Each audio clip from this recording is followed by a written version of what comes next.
Overlap welding accessories. Install nozzle. Turn on the hot air power switch. Set the temperature to position 5.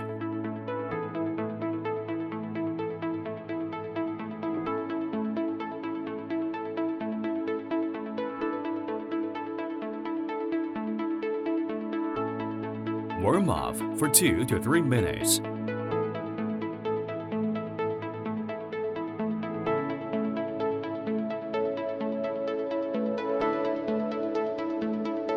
Start welding.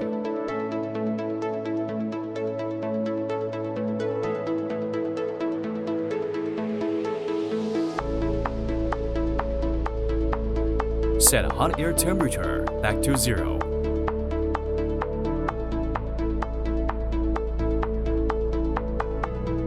Turn off the power.